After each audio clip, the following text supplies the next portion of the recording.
vocês. Em seguida seria o Eduardo, mas o Eduardo vai ser só depois do coffee. Em seguida vai ser a lição. Aqui, nós vamos por aqui muito. Tá bom? Só deixar avisado. E quando pode, por mim, já pode começar. Então, podemos começar? Precisa do microfone ou não? Do microfone que está na sua mão. Precisa, né? Precisa ajudar.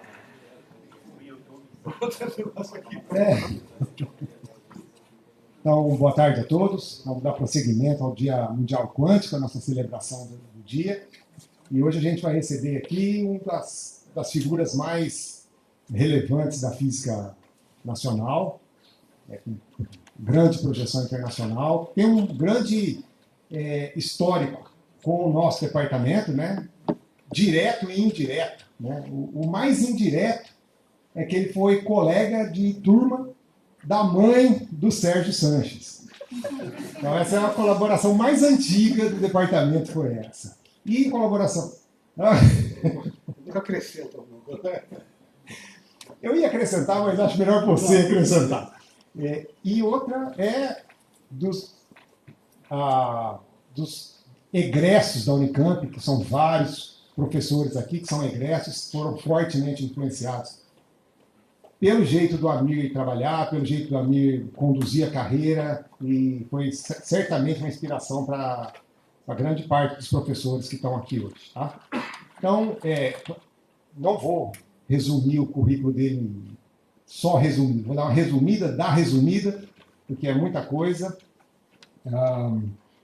O Amir fez graduação, mestrado na PUC-Rio, né? Em 80, ele terminou o doutorado na University of Sussex, na Inglaterra, sob orientação do Anthony Leggett, que ganhou o Prêmio Nobel de Física em 2003, e aí veio para a Unicamp. Desde 80 é professor da Unicamp. De 84 e 85 ele fez 2 pós-doutorados, um na Universidade da Califórnia, em Santa Bárbara, e um na IBM, e depois, em 94 e 95, também fez um outro pós-doutorado na Universidade de Illinois. Então, essa é a carreira de empregos do Amir. Né?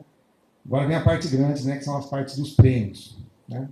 Já em 86, ele ganhou o prêmio de estímulo intelectual Gleb Vatag. Em 96, ganhou o prêmio Zeferino Vaz. 2008, Outstanding Referee da APS. Ainda em 2008, foi nomeado Comendador da Ordem Nacional do Mérito Científico pelo Presidente da República. Foi Fellow da APS em 2016 e em 2022 ganhou o prêmio Joaquim Costa Ribeiro da SBF.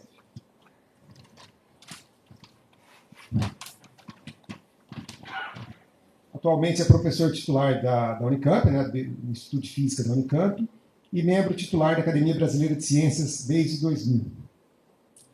Trabalha com teoria da matéria condensada, especialmente em dissipação quântica e efeitos quânticos em sistemas macroscópicos e sistemas de baixa dimensionalidade, e é pesquisador 1A de CNPq.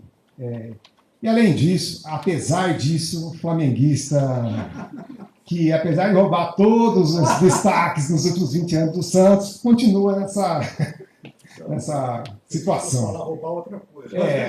Então vou passar a palavra aqui para o Amir, que vai falar sobre informação e computação quântica, um breve histórico e perspectiva. Alô? Bom, primeiro eu quero agradecer a introdução, muito generosa, muito gentil, do Rodrigo. E só queria acrescentar que eu não fui da turma da mãe do Sérgio. Eu fui monitor da mãe do Sérgio. Então, só isso. Então, muito obrigado pelas palavras. Então, vamos começar pelo seguinte. Como o Rodrigo disse, uma das coisas que eu faço é mecânica quântica de sistemas dissipativos e mecânica quântica de sistemas mesoscópicos. Então, essa basicamente foi a minha entrada nessa nova área, que é a área de informação e computação quântica. Então, essa foi a minha entrada na área de informação e computação quântica, que é muito geral. Então, essa área começa a abrigar gente que vem de várias áreas diferentes. Então, isso daí, claro, que tem um núcleo, que é realmente o pessoal que trabalha profundamente nessa área, que não é o meu caso. Então, no meu caso, como eu vou deixar claro mais para o final da palestra, vem exatamente em função do que poderia ser o hardware para esse tipo de sistema e como que você fala dos dispositivos que podem ser usados, como qubits, etc. Mas isso vai ficar claro ao longo da apresentação. Bom, primeiro, então, a minha ideia é uma breve uma introdução sobre uma evolução da histórica das áreas, uma teoria clássica de informação e computação, teoria quântica, física de qubits, e depois a gente vai tecer os comentários finais. Então, basicamente, como tudo indica, o que a gente faz aqui é pegar 3 áreas que sempre tiveram mais ou menos conectadas, teoria de computação, informação e criptografia, e como isso encontra a física quântica, que tem basicamente 100 anos. Né? Um pouquinho mais. E, então, isso se junta para fazer a tal computação e informação quântica. Mas, então, como é que a gente pode resumir isso aqui? Bom, certamente os membros da plateia são, não sei se todo mundo aqui faz física, então, esse seminário não é só para físicos, então ele é um pouco mais geral. Então, eu vou me desculpar para os físicos, que às vezes vai ser muito elementar, e para quem não é da física, de vez em quando vai aparecer uma outra equação, mas não vai ser nada muito drástico. Então, vamos lá. Então, a gente sabe que na virada do século XX, em vários experimentos, radiação do corpo negro, efeito fotoelétrico, então eu não podia explicá-los através da física clássica, newtoniana e do eletromagnetismo de Maxwell. Então, esses senhores fizeram uma colcha de retalho, que culminou na chamada teoria quântica velha, a teoria quântica velha, e isso daí durou até a década de 1920, onde então você consegue fazer uma nova teoria. Então, isso aqui é um exemplozinho meio político da coisa. É como se você tivesse uma Constituição antiga e você começa a fazer remendos na Constituição. Então, a coisa funciona mais ou menos. Até uma hora que o pessoal fala, não, vamos fazer uma nova Constituição. Então, fizeram uma nova Constituição, que é a mecânica quântica. Então, isso passou a ser o paradigma das teorias físicas. E você, então, começou podendo aplicar. Tá ruim o som ou está dando para ouvir? Ok. Então, na mecânica quântica você tinha um novo paradigma para as teorias físicas, formulações complementares de Schrödinger, teoria ondulatória, Heisenberg, uma teoria matricial, e uma versão unificada do Dirac.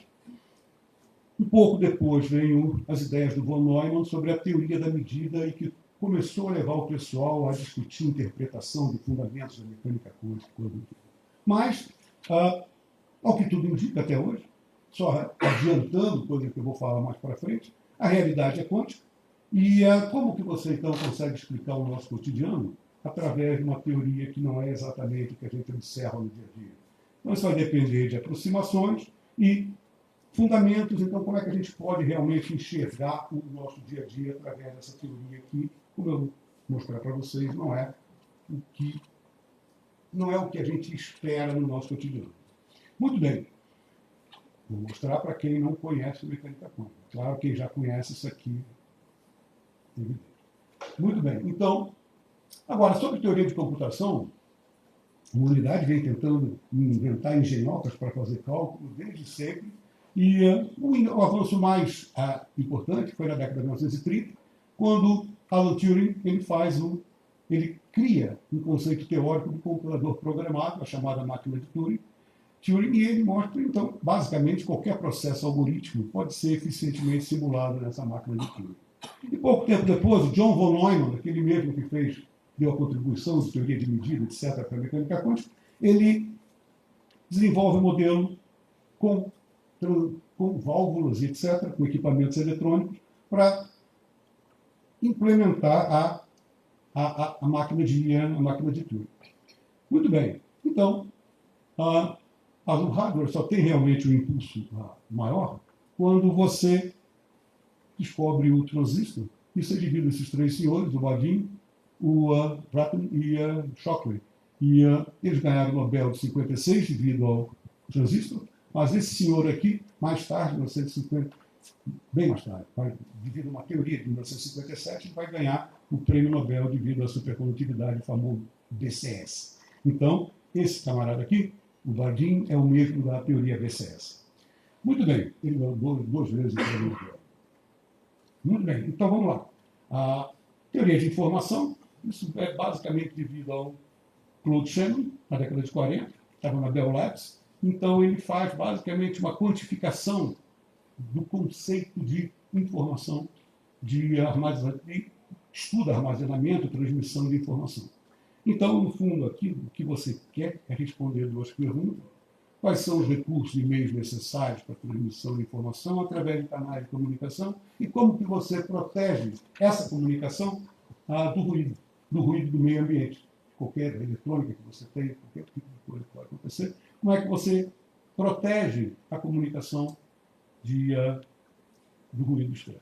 Então, ambas são respondidas pelo teorema de Shannon, mas eu não vou entrar em detalhes sobre exatamente o que é isso. E ele também propõe a fórmula da entropia de Shannon, que a entropia de informação foi fundamental para você quantificar a ideia do conceito de informação. Muito bem.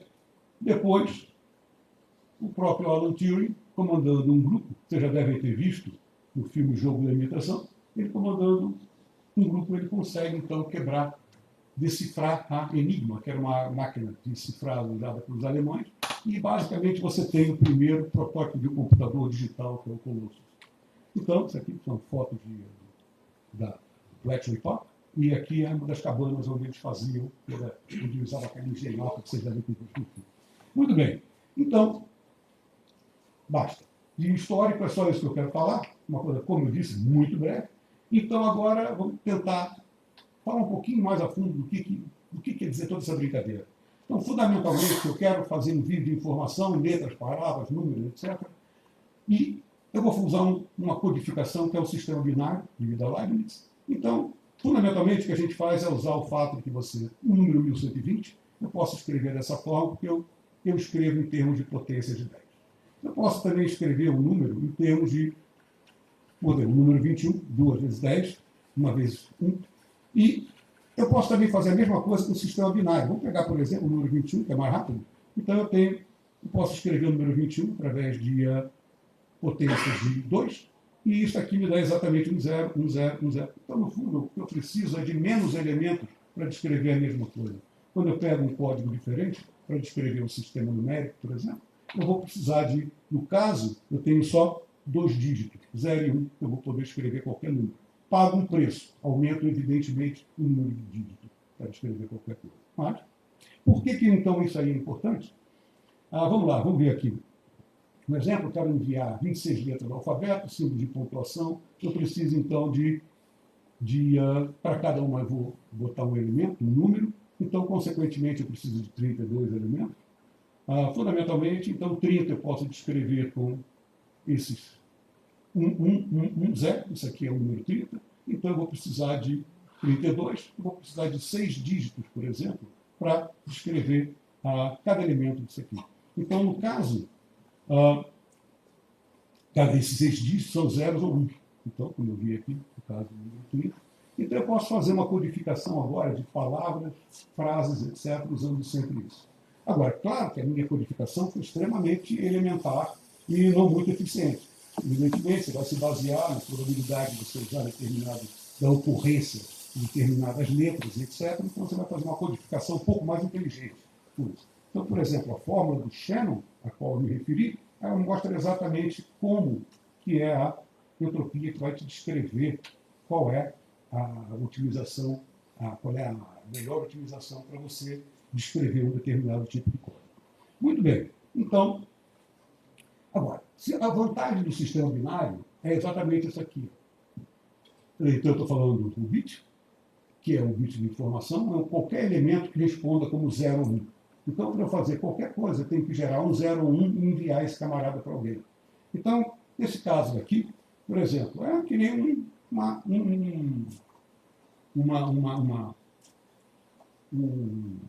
uma chave que eu vou ligar ou desligar. Vou desligar, por exemplo, um interruptor de luz, ligo, desligo. Então, 0, 1. Então, basicamente, é isso que eu vou fazer. Eu tenho uma determinada excitação, um elemento físico, e ele vai responder sim ou não. Fundamentalmente, é isso que eu tenho que fazer. Consequentemente, eu posso juntar vários desses caras agora, e eu posso, então, mandar muitos deles através de um determinado canal de comunicação. Posso pegar, codificar alguma coisa, mandar por uma fibra óptica, qualquer coisa que eu queira tentar enviar essa comunicação. Então, essa mensagem, por exemplo.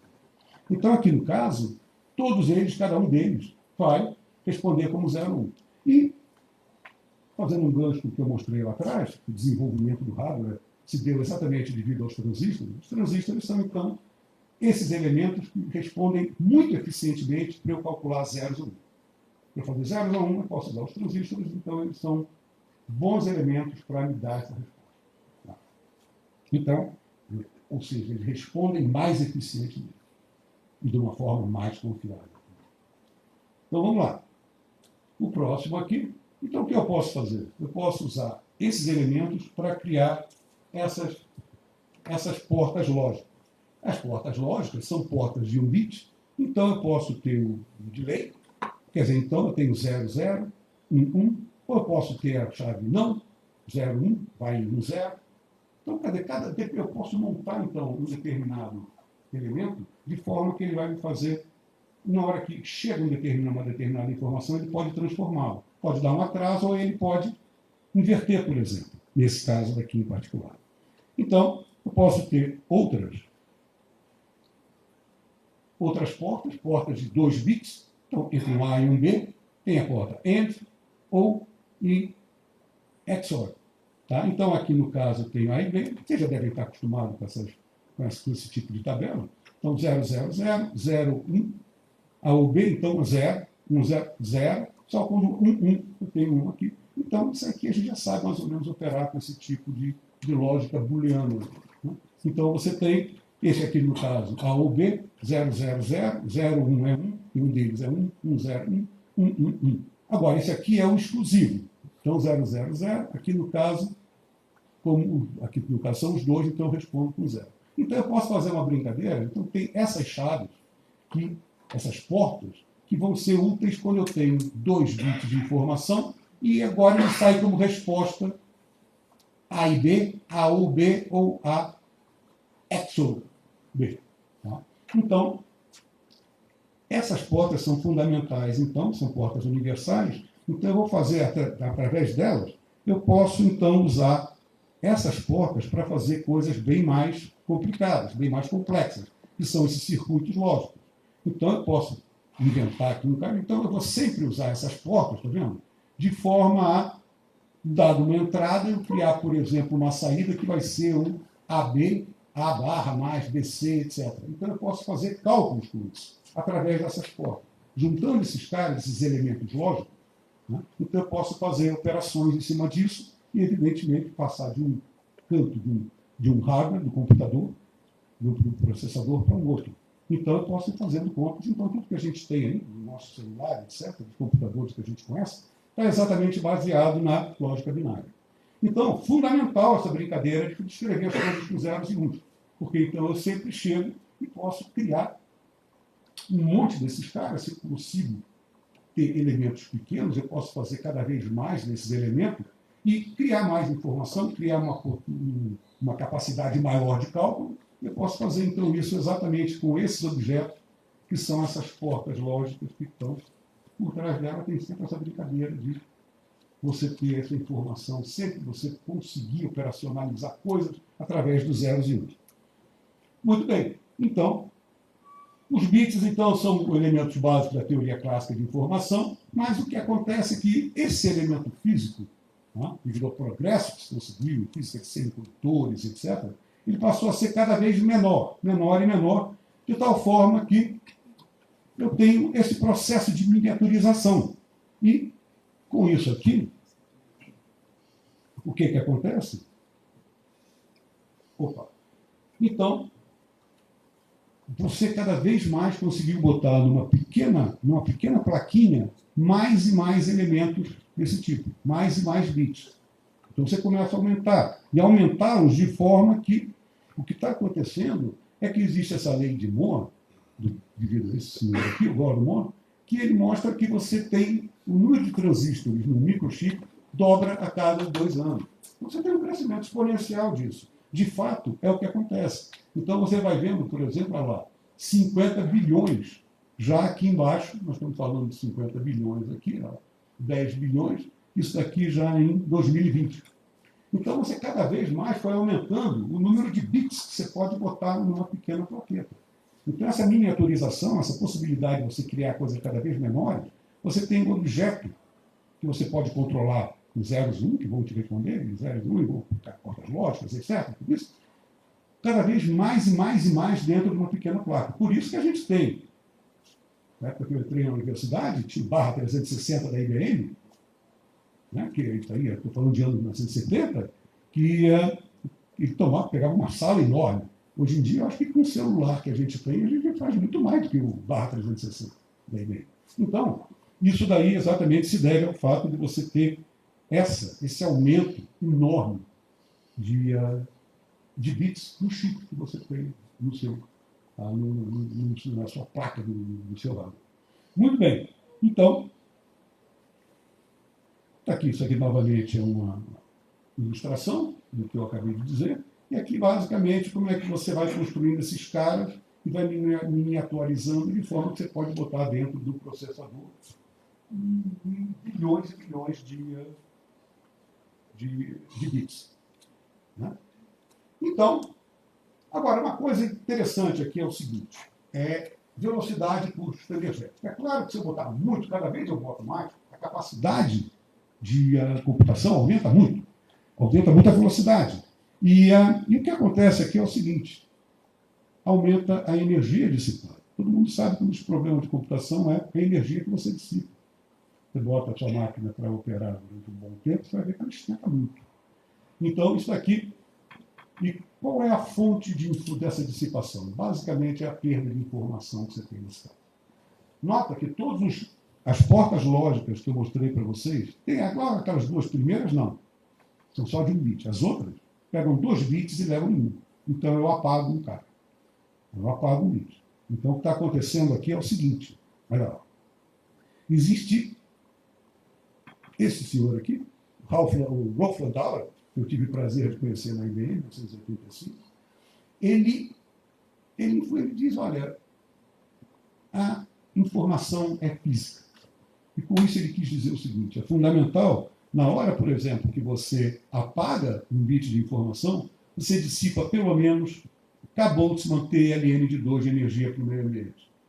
500 kBTLN de 2 de operação lógica nos computadores atuais.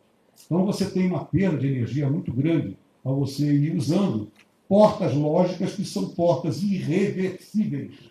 Irreversível, então, no sentido de que ela entra uma coisa e sai uma coisa que eu não posso reverter. Tá? 2 transforma em 1, mas não posso voltar 1 em 2 outra vez. Ok, então, vamos lá. Bom, então, computação reversível. Seria então possível a gente evitar esse problema da dissipação através de uma reversibilidade? Então, isso daí, isso aqui ou seja, a questão seria, é possível fazer um computador reversível que execute todas as tarefas dos convencionais? E a resposta foi sim, devido a esses 3 caras, Bennett, Fredkin e Toffoli. Eles criaram exatamente ideias do chamado computador reversível, porém clássico ainda. Tá? Então, a ideia aqui qual é? É uma ideia de você criar modelos esses que são modelos de portas agora, então você tem uma lógica aqui, mas que entram 2 bits e saem 2 bits. Então você tem a possibilidade de ter um cara que mantém o número de elementos na entrada e saída. Tá? Ora, então essa aqui é uma outra porta, que seria a chamada porta de Fredkin, essa aqui é de Toffoli. Ora, então, o que acontece? O que acontece é que você tem alguns problemas reais que você tem que vencer. Primeiro, a memória é finita. Então você tem que... Bilhões, mas são infinitas. Então você tem que apagar bits de informação de alguma maneira para armazenar, transmitir isso, etc. Sensibilidade a ruído térmico continua existindo. Então isso daqui continua te dando algum tipo de perda no sistema. Correção de erros. É evidente que isso aqui vai acarretar erros. E você, então, precisa de informação redundante para corrigir erros, então você aumenta de alguma forma o número de bits. Ora, então, isso são problemas que você fala assim, como é que então eu não consigo me livrar do problema completamente através dessa computação reversível. E o que aconteceu é que, ao mesmo tempo, surgiu uma outra coisa. E essa outra coisa, a gente já vai mostrar quem é, vou apresentar a vocês o que aconteceu. Mas eu sugiro fortemente que vocês deem uma olhada na internet, no YouTube, que vocês conseguem, botem MIT Endicott House QC40. Isso aqui foi a escola de 1981, uma workshop de física da computação. E aí você vai reunir nomes como Feynman, Landauer, Toffoli, toda essa turma que estava envolvida em computação, eles começaram a pensar em física da computação. E aí botaram físicos e pessoal da ciência da computação. Ao mesmo tempo, começava naquela época, o Feynman já vinha plantando a ideia da computação quântica, né? Que eu vou já abordar para vocês.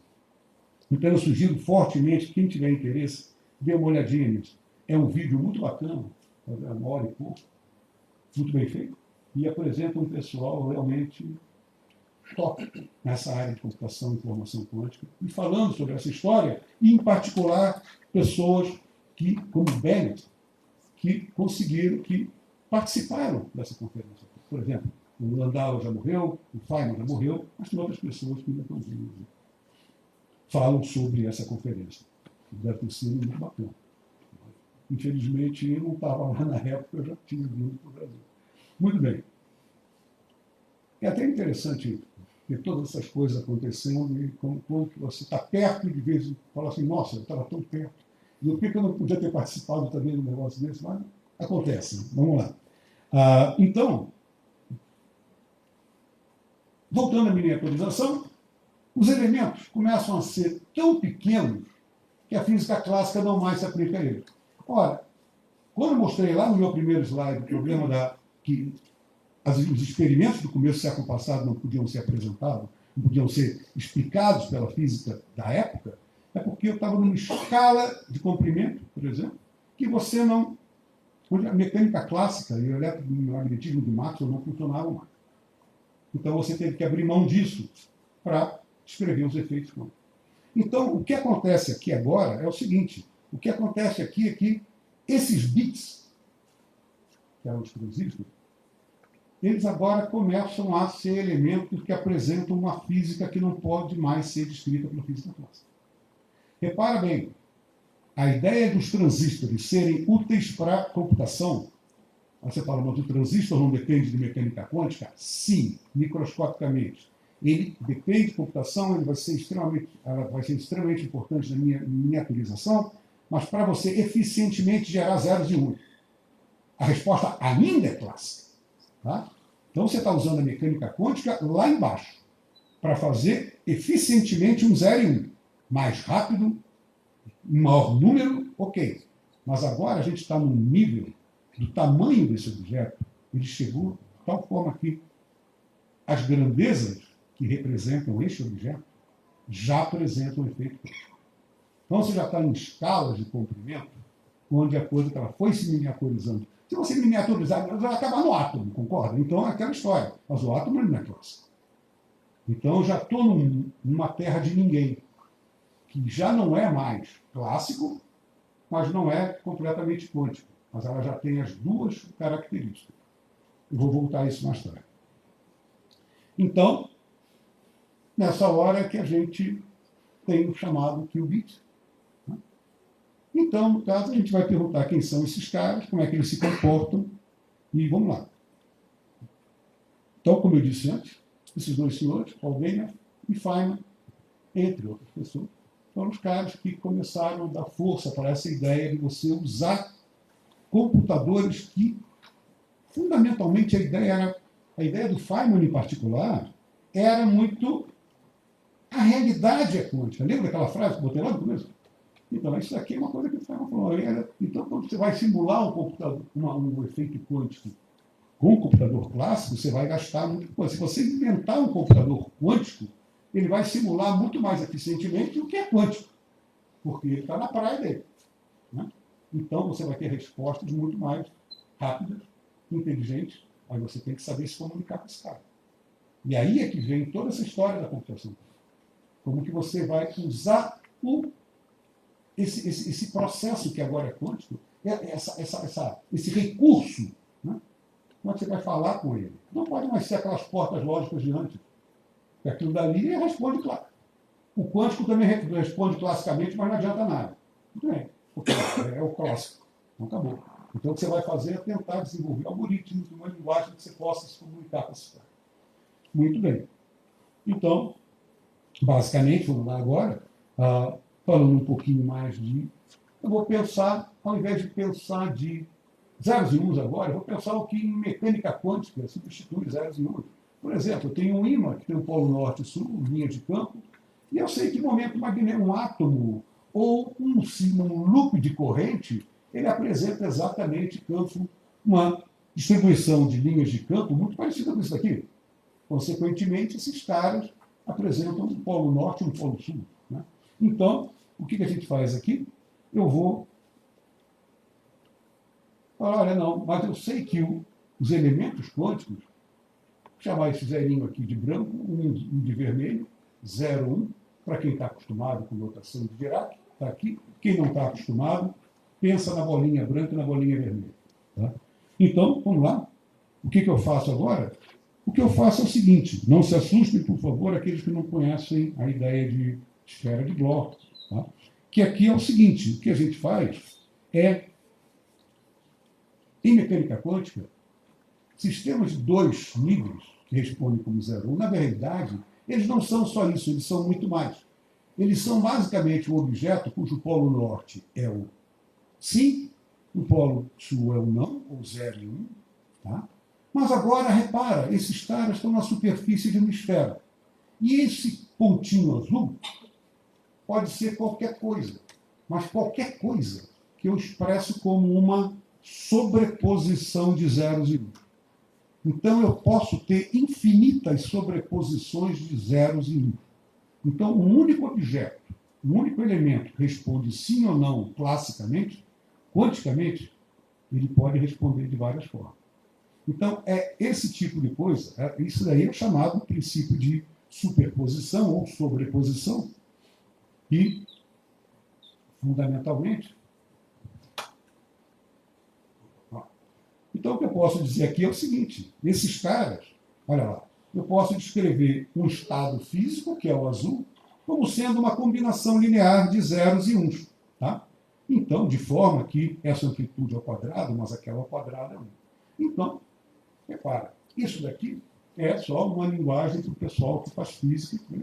Mas quem não está acostumado com isso, pensa que, na realidade, um objeto quântico ele pode ter mais que, eu posso inventar duas, por exemplo, 2 grandezas para ele, e ele pode, então, na hora que eu tenho informação sobre uma determinada grandeza, perco sobre a outra, e assim por diante. Isso é uma coisa que pode ser descrita em termos de uma combinação linear de zeros e uns. Eu não vou entrar muito em detalhes sobre isso,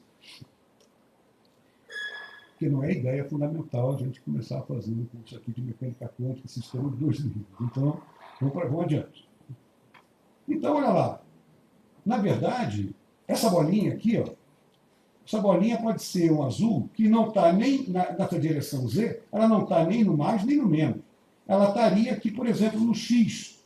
Então, quando eu tenho, por exemplo, o X, eu vou representar por uma seta para a direita, e ele é uma combinação linear da seta para cima e da seta para baixo. Ou seja, uma sobreposição dessas coisas. Nota que, então, agora, eu vou fazer o seguinte. Eu vou fazer uma representação diagramática, que é o seguinte. Eu posso ter um objeto clássico. O objeto clássico ele tem, ou ele está apontando para a direita ou apontando para a esquerda, e uma possibilidade de ele estar para cima ou estar para baixo. Tá? Então, o objeto clássico ele pode ter essas duas propriedades. De apontar na direita e apontar na esquerda, não tem problema, se forem duas coisas independentes. Agora, o objeto quântico não pode fazer isso. O objeto quântico, o que acontece com o objeto quântico é o seguinte. O objeto quântico, eu digo que o da direita é uma sobreposição de branco e vermelho.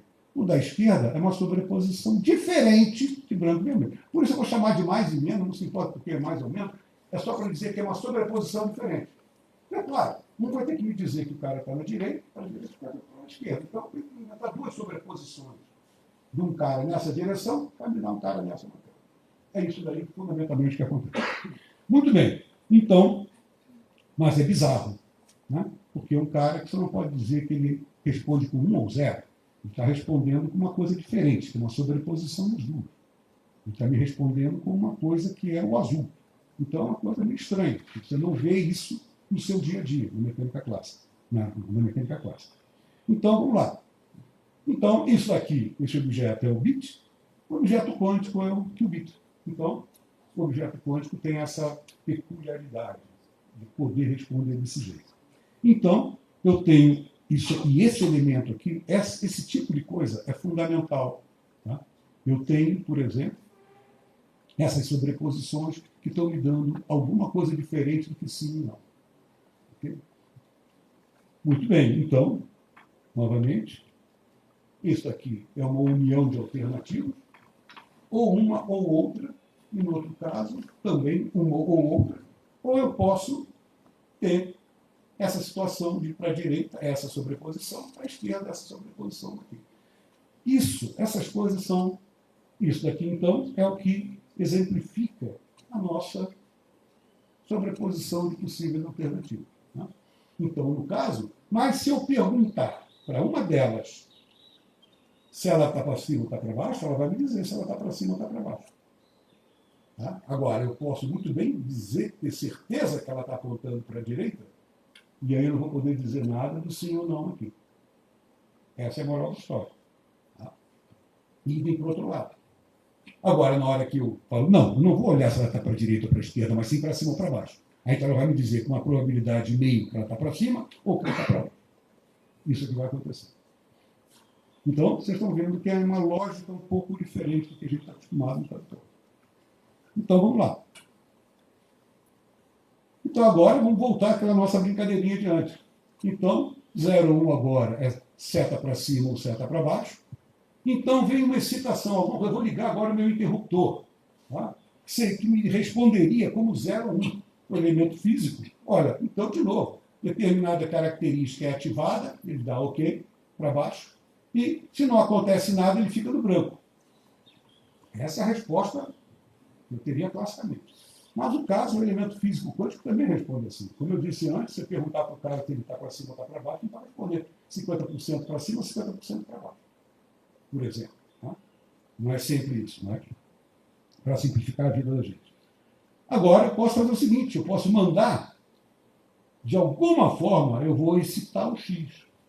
Na hora que eu excito o X, ele vai poder ser da direita ou da esquerda. Mas, em termos de para cima e para baixo, o que ele faz? Ele é ou essa sobreposição ou essa sobreposição. Porque isso aqui significa o cara para a direita e esse cara o camarada para a esquerda. Então, agora o que eu faço é isso. Eu vou ter que tratar desses objetos de uma forma diferente. Ou seja, eu vou ter que me comunicar, mandar ordens para ele e ver como é que eu posso usar esse recurso que eu tenho agora, que não é só 0, 1, é muito mais rica, como é que eu vou poder fazer para lucrar, ter uma comunicação mais rápida, uma computação mais eficiente e coisas do gênero. Muito bem. Então, ok, agora eu posso fazer mais. Repara que eu tinha um bando de elementos. Então eu posso agora ter para cima, para baixo, para cima, para baixo, para baixo, para baixo, para cima, para baixo. Vou fazer uma brincadeira assim? Posso fazer um deles? Posso. Agora eu posso ter isso é uma alternativa. Agora eu posso operar no sistema de forma a ter o seguinte. Eu posso fazer uma sobreposição de alternativas de vários desses caras. Então, ao invés de ter só um que eu faço a sobreposição, agora eu vou poder, como esse tem um X, agora eu posso dizer que um X, outro baixo, um outro X, um outro X. Então, de uma forma que eu vou embaralhar as coisas de um jeito que vai ficar assim. Ó. O que vai acontecer agora é uma coisa meio maluca, que eu tenho agora sobreposição não só de um cara, 0, 1. Eu tenho uma sobreposição de 0, 1 aqui, 0, 1, 0, 1, 0, 1, 0, 1, para N objetos. Isso é uma possibilidade. Agora, existe outra possibilidade também, na hora que eu faço e cito cada um deles no X, eu tenho uma outra possibilidade que é uma outra história. Esse aqui é para cima, para baixo, para cima, para cima, para baixo, para baixo, e esse aqui agora vai diferente.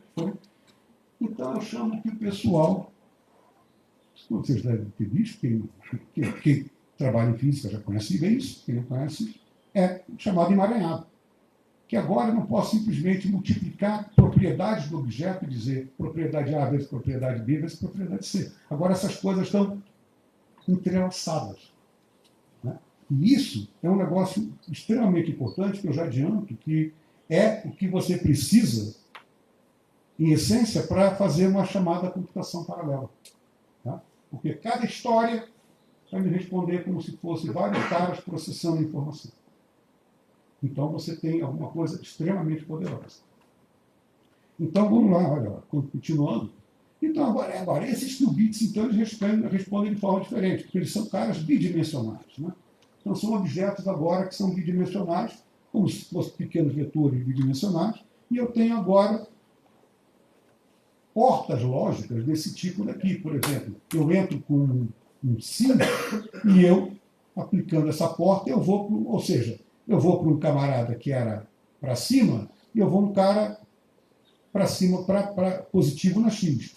Vou um cara para baixo, eu vou um cara para baixo na X. Então ele muda basicamente a direção que eu estiver trabalhando com as coisas. Ok, então, nesse caso, eu tenho novas portas lógicas. Novas portas lógicas para 2 qubits. Então ele funciona muito como computador reversível. Ele vem 2 e sai 2 aqui agora, né?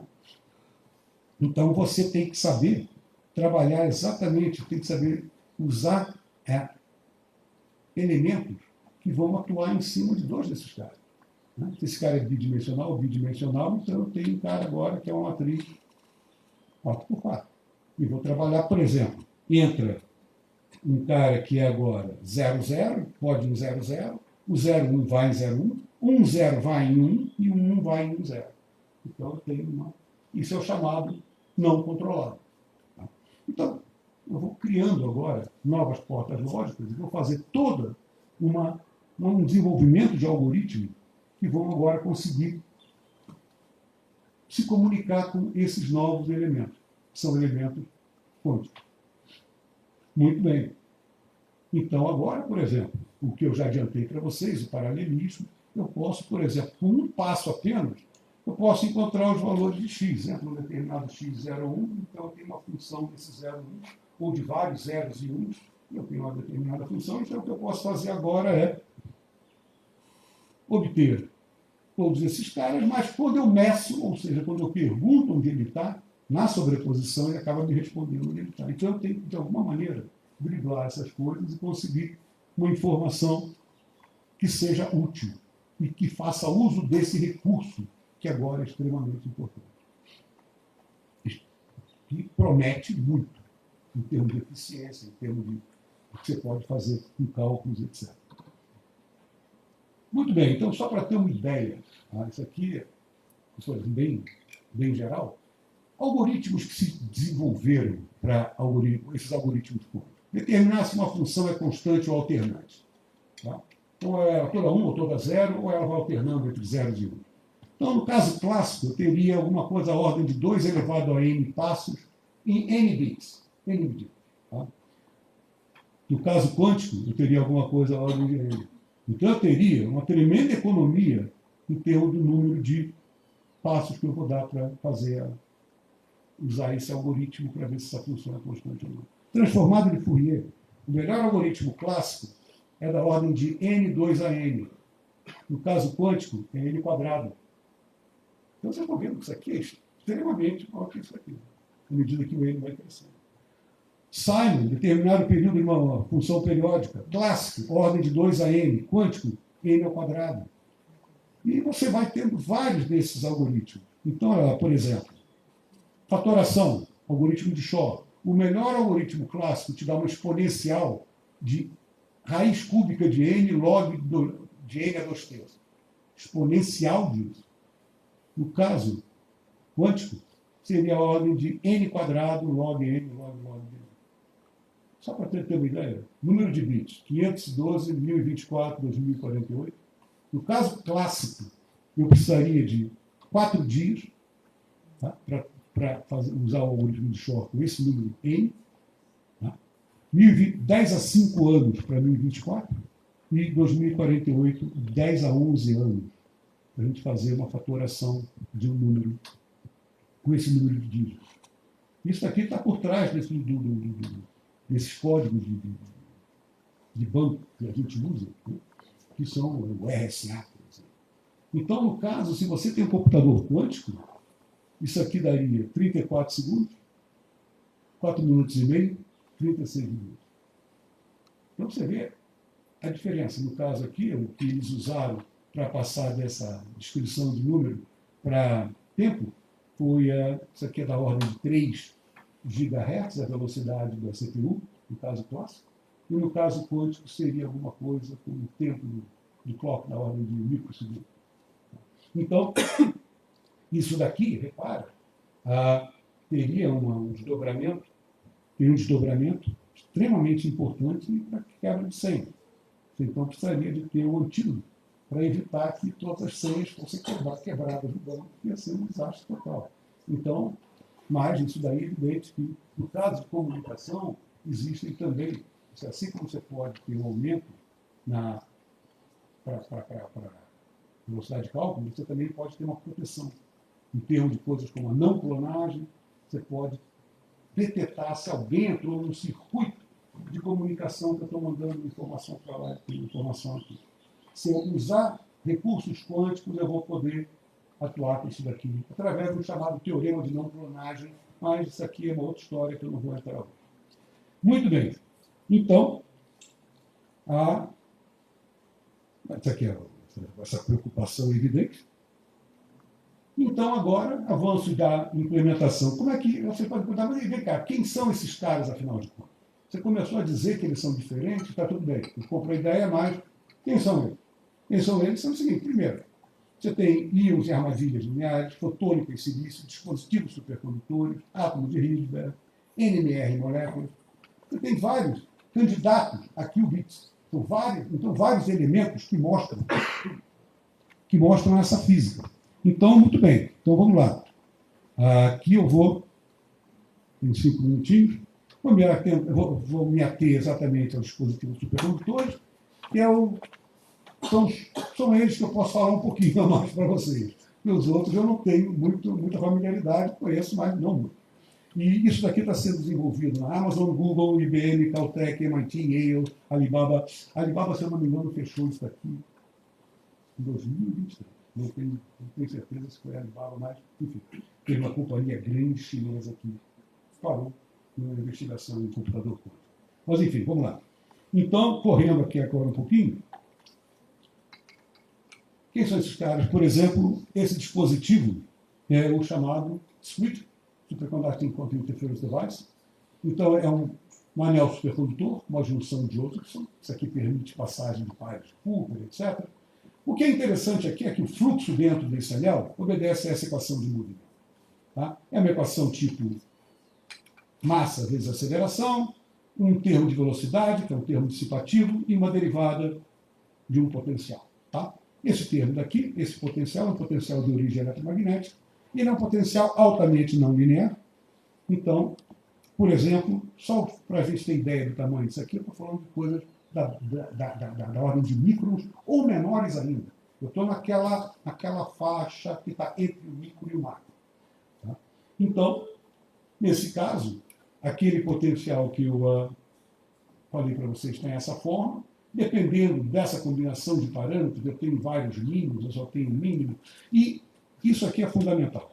Mostrar que a frequência de oscilação nesses mínimos, no fluxo, é uma coisa da ordem de 1 Kelvin.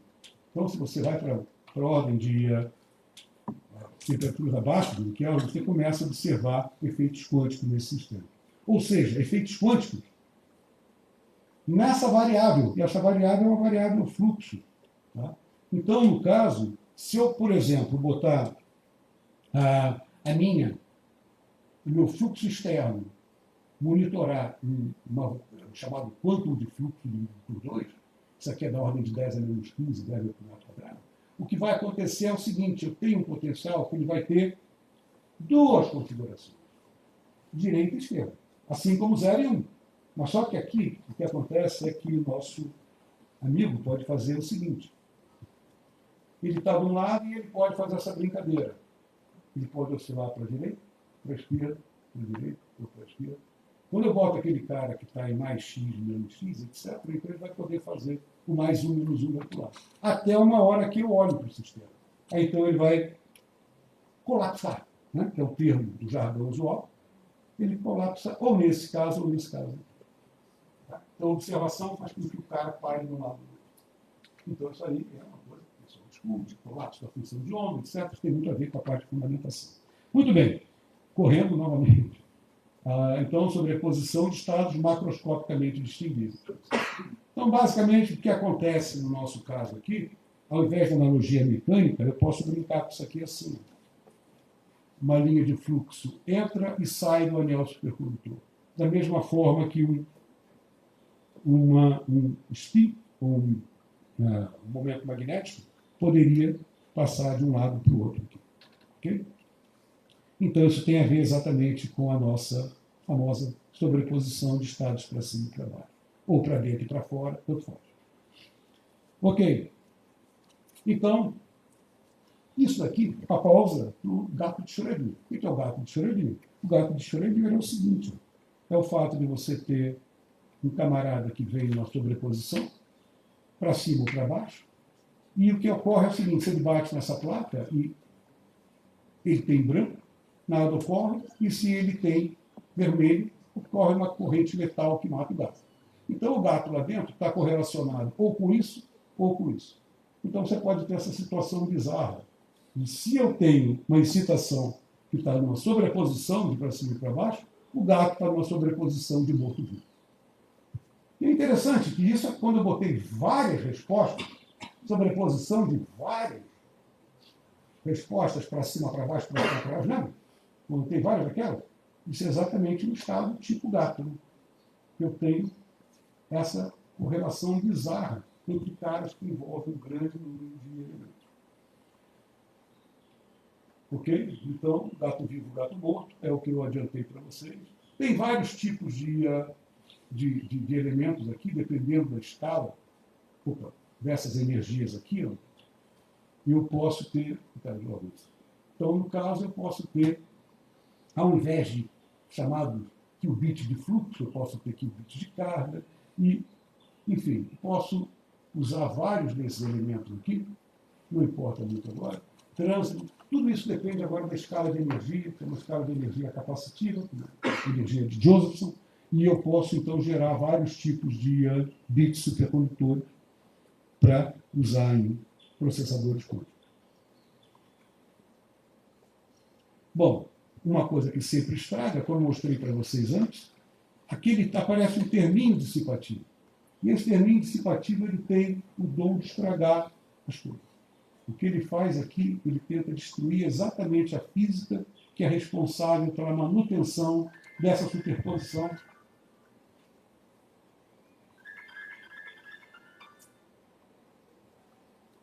Que é a manutenção dessa superposição. Então, isso aqui causa um chamado efeito de decoerência, que é o efeito que destrói exatamente essa possibilidade toda. Então, o que você tem que fazer é descobrir em que escala de tempo que ocorre essa destruição da coerência, que faz com que a superposição seja importante, e ver, operar nos seus computadores nessa escala de tempo. Então, isso daí é exatamente aqui no caso, eu estou mostrando. Esses tempos são basicamente tempos que medem essa perda de coerência, ou então o que você está fazendo é você ter esses tempos cada vez maiores. Quer dizer, então você vai ter um tempo cada vez maior para você ter a perda total de coerência. Então, esse seria um tempo. O que você busca hoje em dia é cada vez aumentar mais o período que a coerência vai ser mantida nesse sistema. Muito bem, então, comentários finais. Os qubits são átomos artificiais, podem ser projetados e bem controlados a baixa temperatura, pequenos o suficiente para já apresentar efeitos quânticos mais grandes ainda, para que você não se livre do efeito de perda de coerência. E então, basicamente, um dos objetivos é tentar tempo de coerência mais longo dos seus bits quânticos. E aqui, no caso, aumenta o número de qubits, propagação de erro, claro, você vai ter um erro maior, Então, você tenta códigos para corrigir codicamente os erros, mas para isso, você vai ter que aumentar o número de bits. Então, tem todo esse processo que tem a ver exatamente com a chamada supremacia quântica, o que você precisa dos seus bits para você conseguir que o seu computador quântico ele performe melhor que qualquer computador clássico. Problemas em aberto, fatoração, simulação de sistemas em físico-química, ciências dos materiais, etc. E mais aplicações vão certamente surgir à medida que essas coisas começam a aparecer realmente no mercado. Aí você vai descobrir que tem várias aplicações que nem ocorrem a gente no momento, mas que elas vão aparecer no momento oportuno. Então, basicamente, é isso.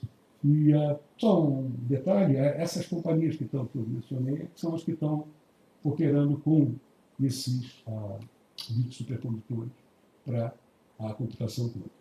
Bom, gente, basicamente é isso. Obrigado.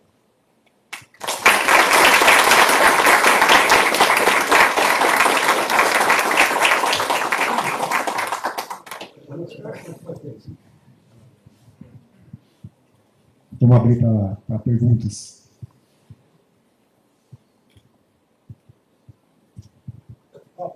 Professor, ali você mostrou várias companhias e indústrias, no geral, estadunidenses, né, que trabalham com essas novas tecnologias. Como que o Brasil está nesse cenário de supremacia quântica? Ainda estamos ali no ambiente acadêmico ou já se fala de uma indústria? Não. O que tem, eu vejo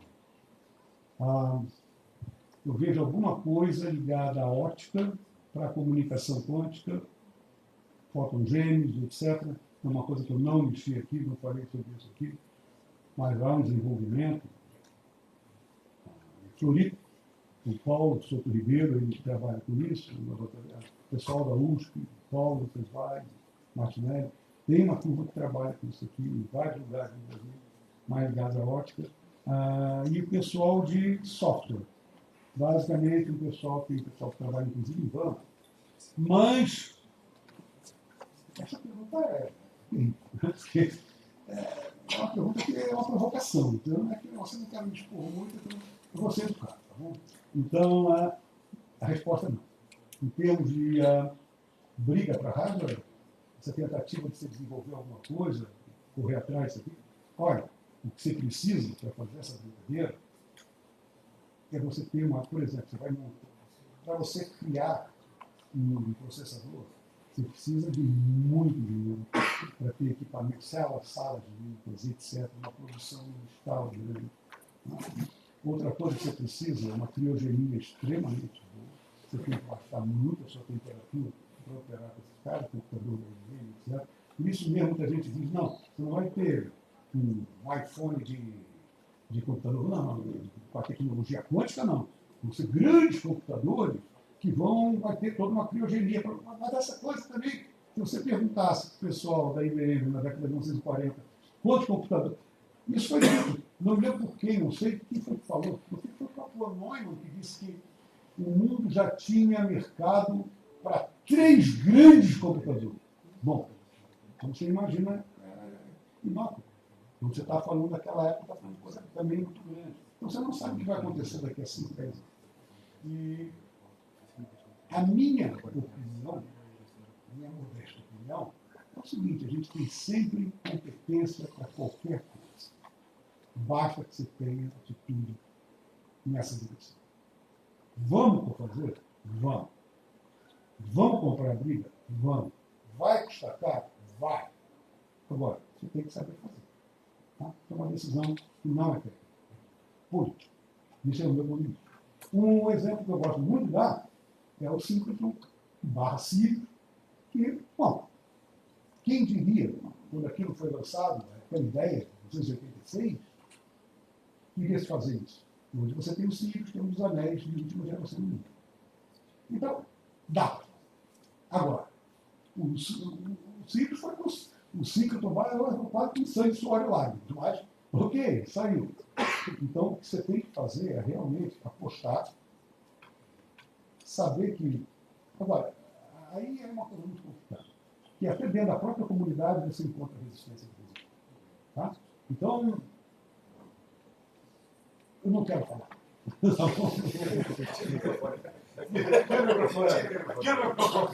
Professor, eu falei, desculpa. Muito obrigado pela apresentação. Eu não sou dessa área de informação quântica, mas acho muito interessante. E a minha pergunta é em relação às empresas que o senhor citou. Elas estão numa corrida muito desemparelhadas, estão emparelhadas? Qual que é a situação de chegar a ter um computador quântico entre elas? Assim? Existe alguma Olha, que eu saiba, cada uma faz. Olha, por exemplo, eu sei que a Google usou por um tempo, a própria Microsoft também, eles usaram o computador da D-Wave. A D-Wave é uma empresa canadense, e o computador deles não é bem um computador quântico. É um computador de busca, é um anime quântico, etc. Não, eu entendi. Então, eles usaram o computador para alguma tarefa, mas não sei se trabalham exatamente em conjunto. Mas muitas vezes a gente pensa que eles são completamente competidores, mas não são bem. Por exemplo, a Microsoft e a Apple tiveram parceria em vários aspectos. Você lê, por exemplo, a biografia do Steve Jobs, a Microsoft desenvolveu coisas para a Apple. Então, há um certo intercâmbio entre eles, mas, evidentemente, há uma competição. Não sei até que ponto vai a competição e até que ponto você prefere o monopólio.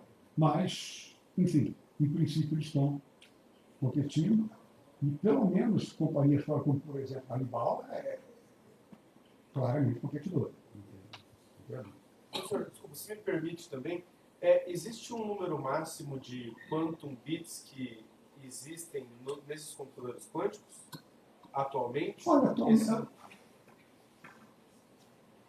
você não chegou ainda a milhares.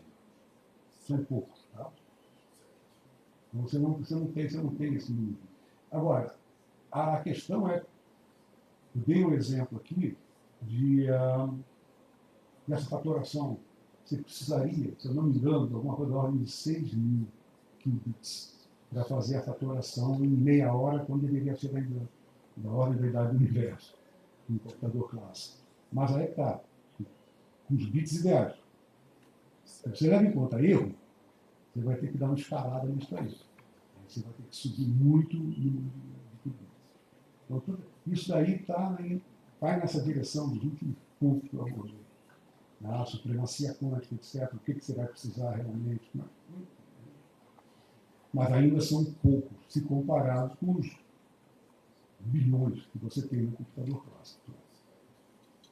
Muito obrigado. Tá? Mais alguma pergunta? Muito boa palestra. Eu tenho só uma curiosidade, como é que escala o gasto de energia, né? Porque você comentou, né, que precisa estar com temperaturas muito abaixo do Kelvin ali, né, para manter esses computadores ativos. Tem né? Nota bem, a coisa piora à medida que você vai acoplando porque uma coisa fundamental é você acoplar os bits. Eu falei de um bit sozinho. Quando eu botei o squid, eu botei um bit sozinho. Ele está respondendo, eu monitorei o fluxo apropriadamente, e ele está naquela faixa que ele tem 0 e 1. Ele oscila entre 0 e 1. Né? Tudo bem. Ok. E eu posso fazer isso também com o de carga, que eu apresentei mais tarde. Agora, o problema é que eu vou ter que operar com portas lógicas. Porque esses caras vão ter que se comunicar. Então, eles vão ter que se comunicar e transmitir. Aí é que começa a ter o problema. Se você tem um erro que pode ocorrer num deles, devido à dissipação em um único, como eu mostrei para você, em termo dissipativo, né? Seria um tipo de um atrito viscoso, o que vai acontecer agora é que esse erro pode se propagando. Então, eu vou ter que usar vários, não usar os bits, mas usar bits lógicos, que tem vários bits do qubit natural. Né? Então, você tem que usar vários deles, para você chegar no chamado bit lógico, que vai ser o camarada que vai realmente ser útil e vai ser mais tolerante com respeito a falhas, etc. Você vai poder controlar isso. Pessoal, A organização já veio me chamar a atenção aqui, por causa do tempo, e avisar que o Amir vai estar na mesa redonda